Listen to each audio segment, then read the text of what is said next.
Hello students, welcome back to my channel with another topic. और आज की topic है प्रेजेंट इंडेफिनिट टेंस के बारे में, जिसे सिंपल प्रेजेंट भी कहा जाता है। तो प्रेजेंट इंडेफिनिट टेंस में हम लोग देखेंगे कि प्रेजेंट इंडेफिनिट के जितने भी सारे सेंटेंसेस हैं उनको हम लोग किस तरह से बना सकते हैं इजीली। ओके, तो प्रेजेंट इंडेफिनिट टेंस के जो सेंटेंसेस हैं उनको बनाने से पहले हम इसके बारे में कुछ पॉइंट जान लेते हैं। प्रेजेंट इंडेफिनिट टेंस में किस तरह के सेंटेंस आते हैं, उनकी पहचान क्या है। तो पहले हम जानेंगे कि कौन से सेंटेंसेस को हम लोग प्रेजेंट इंडेफिनिट टेंस की कैटेगरी में रखते हैं, यानी वो प्रेजेंट इंडेफिनिट कहलाते हैं। तो जो सेंटेंस नेचर बताता हो, जो सेंटेंस हैबिट बताता हो और इटर्नल ट्रूथ हो, जैसे कि पृथ्वी सूर्य के चारों ओर चक्कर लगाती है, ये ट्रूथ है, इसे बदल नहीं सकते। इसके अलावा प्रिंसिपल जो सेंटेंस बताती हो, या फिर ऐसे सेंटेंस जो परमानेंट एक्टिविटी को बताता हो, तो ऐसे सभी सेंटेंस को क्या कहते हैं, प्रेजेंट इंडेफिनिट टेंस।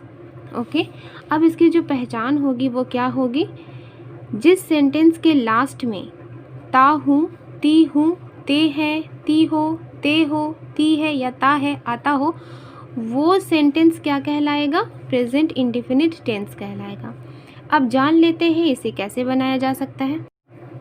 सबसे पहले हम लोग अफर्मेटिव सेंटेंसेस के बारे में जानेंगे। अब अफर्मेटिव सेंटेंस किसे कहते हैं, जो सेंटेंस सिंपल होता है, उसमें कोई नॉट नहीं होता, कोई क्वेश्चन नहीं होता, उसमें वो सिंपल होता है, उसे कहते हैं अफर्मेटिव सेंटेंसेस। अब इसे कैसे बनाया जाता है, सबसे पहले हम लोग सब्जेक्ट लिखेंगे, उसके बाद प्लस V1 लिखेंगे, फिर उसके बाद ऑब्जेक्ट यूज़ करेंगे। ठीक है, अब यहाँ पर कुछ सेंटेंसेस लिखे हुए हैं, इसके बारे में हम जान लेते हैं। मैं खाता हूँ, मैं कौन है, सब्जेक्ट है ना। काम कौन कर रहा है, मैं। करता कौन है, मैं। तो ये क्या हो गया, सब्जेक्ट। तो मैं का इंग्लिश होगा आई, और उसके बाद क्या लिखना है हमें, V1। तो V1 इसमें वर्ब कौन है, खाता। खाता का जो इंग्लिश होगा वो क्या होता है, इट। इट क्या है, V1 है, तो हम लोग आई इट लिख देंगे। तो क्या हो जाएगा, मैं खाता हूँ, आई इट, सिंपल। सेकंड जो सेंटेंस है वो है हम लोग खेलते हैं। अब सब्जेक्ट कौन है, हम लोग, तो हम लोगों का इंग्लिश क्या होगा, वी। और जो हमारा वर्ब कौन है, खेलते, तो इसका इंग्लिश क्या होता है, प्ले। प्ले मीन्स खेलना, है ना। तो खेलते का क्या होगा इंग्लिश, प्ले। तो इसका V1 ही लिखाएगा, वी प्ले। ओके, अब थर्ड जो सेंटेंस है वो है वह खेलता है। अब यहाँ पर देखिए, वह क्या है, वह थर्ड पर्सन है, ये सब्जेक्ट है लेकिन ये थर्ड पर्सन है। थर्ड पर्सन होने की वजह से जो वर्ब होगा हमारा, उसमें या तो एस या तो ES हमें ऐड करना पड़ेगा। तो वह क्या है, थर्ड पर्सन है, ये सब्जेक्ट है, इसलिए पहले लिख देंगे ही, और उसके बाद जो वह है वो क्या है, थर्ड पर्सन है। थर्ड पर्सन के होने की वजह से क्या होगा, जो वर्ब होगा खेलता है, तो खेलता का क्या इंग्लिश होगा, प्ले। तो प्ले मीन्स खेलना, तो इसका जो इंग्लिश लिखना है हमें, तो थर्ड पर्सन होने की वजह से हम वर्ब में क्या ऐड करेंगे, एस ऐड करेंगे, he plays. Okay, first person second person में हमें एस या ES ऐड नहीं करना, लेकिन जैसे ही थर्ड पर्सन आए और अगर वो सिंगुलर में हो तो उसमें हम लोग वर्ब के साथ एस या ES ऐड करते हैं। राम और श्याम जाते हैं, नेक्स्ट जो सेंटेंस है, राम और श्याम जाते हैं, तो राम और श्याम जाते हैं, यहाँ क्या लिखा है, Ram and Shyam go. Ram and Shyam go, यहाँ पर तो थर्ड पर्सन है, राम और श्याम जो है वो थर्ड पर्सन है, लेकिन फिर भी इसमें हमने ES ऐड नहीं किया। क्यों, ये थर्ड पर्सन होने के बावजूद भी ये प्लूरल है, यानी एक से ज़्यादा पर्सन है। राम अगर सिर्फ रहता तो यहाँ गोज हो जाता, लेकिन राम के साथ श्याम भी है, दोनों प्लूरल हो गए हैं, एक से ज़्यादा है, इसलिए गो के साथ हमने ES नहीं लगाया। तो क्या हो जाएगा sentence? Ram and Shyam go. 5th sentence है मेरे भाई लोग खेलते हैं। भाई लोग, थर्ड पर्सन के बारे में बात कर रहे हैं, ठीक है। सब्जेक्ट कौन है? मेरे भाई लोग। तो मेरे भाई लोग का क्या इंग्लिश हो जाएगा? माई ब्रदर्स। खेलते हैं का क्या इंग्लिश होगा? प्ले। अब यहाँ पर जब थर्ड पर्सन है तो हमने यहाँ एस क्यों ऐड नहीं किया? थर्ड पर्सन होने के बावजूद भी ये प्लूरल में है, माई ब्रदर्स, है ना। जब सब्जेक्ट अगर प्लूरल हो तो वर्ब क्या हो जाएगा? उसमें एस या ES ऐड नहीं होगा, ठीक है। भारतीय किसान कड़ी मेहनत करते हैं। सब्जेक्ट कौन है? भारतीय किसान। अब एक किसान की बात नहीं, सभी किसान के बारे में बातें की जा रही हैं, है ना। बहुत से किसानों के बारे में बात की जा रही है। तो सब्जेक्ट क्या है? Indian farmers. इस यहाँ यूज़ किया हमने क्योंकि बहुत सारे फार्मर हैं। तो इंडियन फार्मर्स क्या करते हैं? कड़ी मेहनत करते हैं। तो कड़ी मेहनत करने का क्या होगा? Work hard. जो कि सब्जेक्ट में हमारा इस है, ये प्लूरल है, इस वजह से हम क्या करेंगे? जो वर्ब होगा उसमें हम एस या ES ऐड नहीं ऐड करेंगे। अगर जो हमारा सब्जेक्ट है वो सिंगुलर होता और थर्ड पर्सन होता तो हम क्या करते? वर्ब में एस या ES ऐड करते। अब हम ये जानेंगे कि नेगेटिव सेंटेंस को कैसे बनाया जाता है। तो नेगेटिव सेंटेंस क्या होता है? जिसमें नॉट यूज़ होता हो। तो ऐसे सेंटेंस क्या कहलाएंगे? नेगेटिव सेंटेंसेस कहलाएंगे। तो इन्हें बनाने के लिए क्या करना पड़ता है हमें? सबसे पहले सब्जेक्ट हमें लिखना पड़ता है, प्लस डू नॉट या डज नॉट यूज़ करना पड़ता है। उसके बाद हम V1 का यूज़ करेंगे। तो सेंटेंस हम यहाँ देख लेते हैं। मैं नहीं खाता हूँ। सब्जेक्ट सबसे पहले हमें लिखना है, तो सब्जेक्ट कौन है? मैं। तो इसका इंग्लिश होगा आई। उसके बाद हमें डू नॉट या डज नॉट यूज़ करना है। तो अगर फर्स्ट पर्सन हो, सेकंड पर्सन हो, तो उसके साथ हम क्या यूज़ करेंगे? Do not. और जैसे ही थर्ड पर्सन हो और वो सिंगुलर हो तो उसके साथ हम क्या यूज़ करेंगे? डज नॉट, ठीक है। तो मैं जो सब्जेक्ट है वो क्या है? फर्स्ट पर्सन है, तो इसलिए हम यहाँ पर क्या यूज़ करेंगे? Do not. तो आई डू नॉट। खाता का क्या इंग्लिश होगा? ईट। तो आई डू नॉट ईट, मैं नहीं खाता हूँ, ठीक है। नेक्स्ट सेंटेंस है हम लोग नहीं खेलते हैं। हम लोग कौन है? सब्जेक्ट। तो हम लोगों का इंग्लिश होगा वी। अब वी फर्स्ट पर्सन है, फर्स्ट पर्सन प्लूरल है ये, तो इस वजह से यहाँ क्या यूज़ होगा? Do not. We do not. खेलते का होगा play. We do not play, हम लोग नहीं खेलते हैं। वह नहीं खेलता है। अब यहाँ पर जो सब्जेक्ट है वो क्या है? वह है, तो वह का इंग्लिश हम यूज़ कर लिखेंगे ही हो जाएगा। अब वह नहीं खेलता है। अब यहाँ पर गौर करने वाली बात है, वह कौन है? फर्स्ट पर्सन है, सेकंड पर्सन या थर्ड पर्सन है? ये थर्ड पर्सन है। तो थर्ड पर्सन होने की वजह से हम क्या करेंगे यहाँ पर? अब ये देखेंगे कि थर्ड पर्सन तो है, लेकिन अगर वो सिंगुलर है तो डज नॉट यूज़ करना है, और अगर वो प्लूरल है तो डू नॉट यूज़ करना है। तो यहाँ पर एक ही पर्सन के बारे में बात की जा रही है, थर्ड पर्सन में एक ही पर्सन के बारे में बात की जा रही है, इसलिए हम यहाँ पर यूज़ करेंगे डज नॉट। तो he does not play. Next है राम और श्याम नहीं जाते हैं। सब्जेक्ट कौन है? राम और श्याम। तो राम और श्याम हमने लिखा, राम एंड श्याम। अब राम और श्याम कौन है? फर्स्ट पर्सन, सेकंड पर्सन या थर्ड पर्सन? तो थर्ड पर्सन है, लेकिन थर्ड पर्सन होने के बावजूद भी क्या सिंगुलर है या प्लूरल है? तो प्लूरल है, क्योंकि राम और श्याम दो पर्सन है, एक से ज़्यादा हो गए, ये प्लूरल हो गए, इसलिए यहाँ पर डज यूज़ नहीं होगा। क्या यूज़ होगा? Do not. तो Ram and Shyam do not go. Next sentence है मेरे भाई लोग नहीं खेलते हैं। किसके बारे में बात हो रही है? भाई लोग के बारे में बात हो रही है। मेरे भाई लोग, सब्जेक्ट कौन है? मेरे भाई लोग, तो इसका इंग्लिश होगा माई ब्रदर्स। अब ये क्या है? फर्स्ट पर्सन, सेकंड पर्सन या थर्ड पर्सन? थर्ड पर्सन है, बट भाई लोग यानी कि प्लूरल है ये, तो माई ब्रदर्स डू नॉट प्ले क्या यूज़ हो जाएगा, डू यूज़ होगा। क्यों, क्योंकि ये थर्ड पर्सन जो है वो प्लूरल में है, इसलिए यहाँ पर डज यूज़ नहीं होगा, डू यूज़ होगा। ठीक है, my brothers do not play.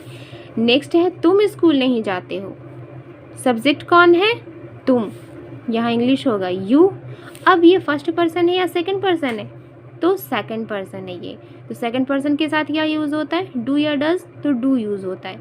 तो you do not go to school, तुम स्कूल नहीं जाते हो। अब इंट्रोगेटिव सेंटेंस कैसे बनाए जाते हैं, इंट्रोगेटिव सेंटेंस किसे कहा जाता है, जिससे क्वेश्चन का पता चले। ठीक है, ऐसे सेंटेंस को इंट्रोगेटिव सेंटेंस कहा जाता है। इसे बनाने का क्या तरीका है, तो सबसे पहले जो हेल्पिंग वर्ब है डू और डज उसको पहले रख देते हैं, सेंटेंस के पहले यूज़ करते हैं, उसके बाद सब्जेक्ट, उसके बाद V1।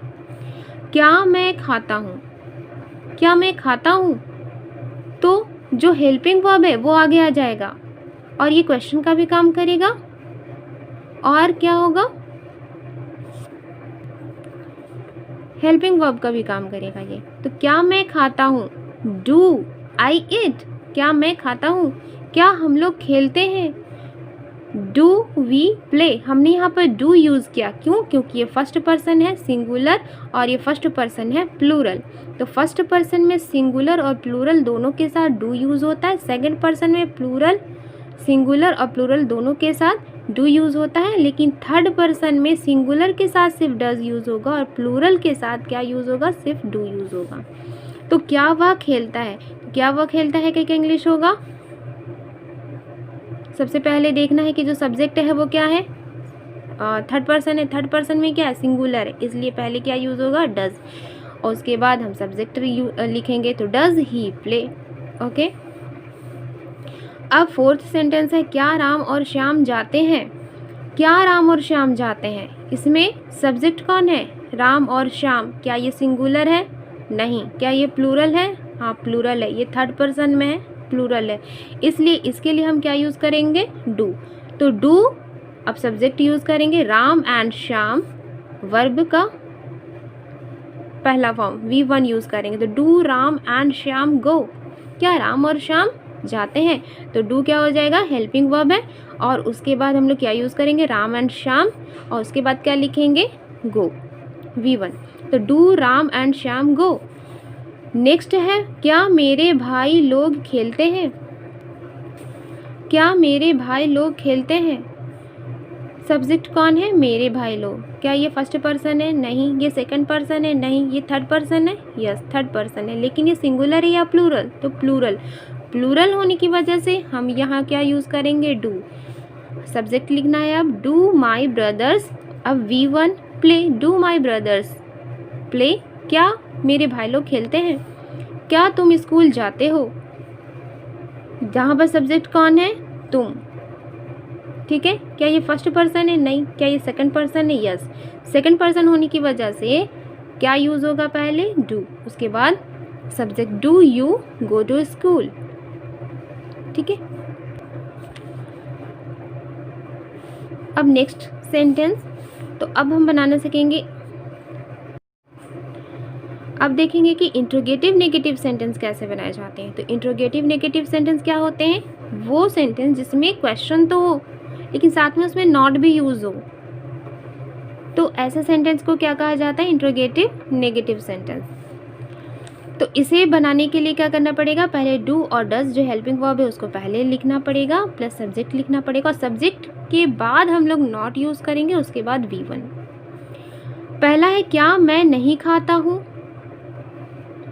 ठीक है, क्या मैं नहीं खाता हूँ, तो इसका क्या इंग्लिश हो जाएगा, मैं सब्जेक्ट है इस वजह से फर्स्ट पर्सन है, इस वजह से डू हम लोग यूज़ करेंगे, तो डू आई, और सब्जेक्ट के बाद क्या यूज़ होगा, not, do I not eat, क्या मैं नहीं खाता हूँ।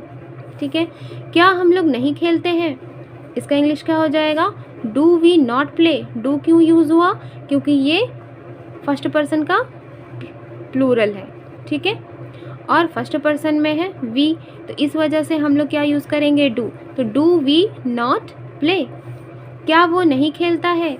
अब यहाँ पर क्या यूज़ कर, सबसे पहले हम लोग देखेंगे सब्जेक्ट क्या है, तो सब्जेक्ट है वह, क्या ये फर्स्ट पर्सन है? नहीं। क्या ये सेकंड पर्सन है? नहीं। क्या ये थर्ड पर्सन है? यस। थर्ड पर्सन में सिंगुलर है या प्लूरल है? तो सिंगुलर है। इस सिंगुलर होने की वजह से हम लोग क्या यूज़ करेंगे? डज। तो डज ही नॉट प्ले? क्या वो नहीं खेलता है? क्या राम और श्याम नहीं जाते हैं? यहाँ पर सब्जेक्ट कौन है? राम और श्याम। क्या ये प्लूरल है? यस। इस वजह से हम लोग पहले क्या यूज़ करेंगे? डू। तो do Ram and Shyam not go? क्या राम और श्याम नहीं जाते हैं?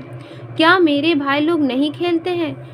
सब्जेक्ट कौन है? मेरे भाई लोग। प्लूरल है ये? यस। इसलिए हम लोग क्या यूज़ करेंगे? डू। तो do my brothers not play?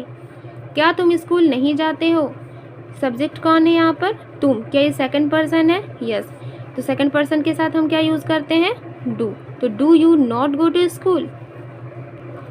Next हम लोग देख लेते हैं कि WH क्वेश्चन जो होते हैं वो कैसे बनाए जाते हैं। तो WH क्वेश्चन क्या होते हैं? जो ऐसे सेंटेंस जो होते हैं जो whats, when, where, why, how, whom से शुरू होते हैं। ठीक है, तो ऐसे क्वेश्चन को हम लोग क्या बोलते हैं? WH question. ठीक है, इसके साथ हम लोग डू या डज, सब्जेक्ट, नॉट और फिर वर्ब यूज़ करते हैं और लास्ट में क्वेश्चन मार्क देते हैं। पहला सेंटेंस है आप कहाँ रहते हैं? ठीक है, तो बीच में आ रहा है क्वेश्चन, याद रखिएगा बीच में कहाँ आ रहा है सेंटेंस, जो वर्ड है कहाँ आ रहा है, क्वेश्चन वाला वर्ड कहाँ आ रहा है? बीच में। तो इसका इंग्लिश क्या होगा? पहले। तो आप कहाँ रहते हो? वेयर। अब रहते हो, डू यू लिव। ठीक है, जो WH क्वेश्चन वर्ड जो है वो वेयर जो है वो पहले लिखेंगे, उसके बाद क्या यूज़ करना है हमें? डू या डज। तो सब्जेक्ट हमारा क्या है? सेकंड पर्सन, इसलिए हमने इसके साथ क्या यूज़ किया? डू। तो वेयर डू यू लिव? तुम कहाँ रहते हो? वे लोग कहाँ पढ़ते हैं? तो बीच में क्या आ रहा है? कौन सा वर्ड आ रहा है क्वेश्चन का? कहाँ। तो इसका इंग्लिश क्या होगा? पहले। तो वेयर और इसके बाद सब्जेक्ट कौन है? वे लोग, है ना। ये थर्ड पर्सन है बट ये प्लूरल है, एक से ज़्यादा है, तो थर्ड पर्सन होने की वजह से प्लूरल है, इसलिए प्लूरल होने की वजह से हम क्या यूज़ करेंगे? डू। तो वेयर डू दे रीड? वे लोग कहाँ पढ़ते हैं? सीता क्या खाती है? अब यहाँ पर क्या है? बीच में कौन सा वर्ड आ रहा है क्वेश्चन का? क्या। तो इसका इंग्लिश क्या होगा? पहले होगा। तो व्हाट।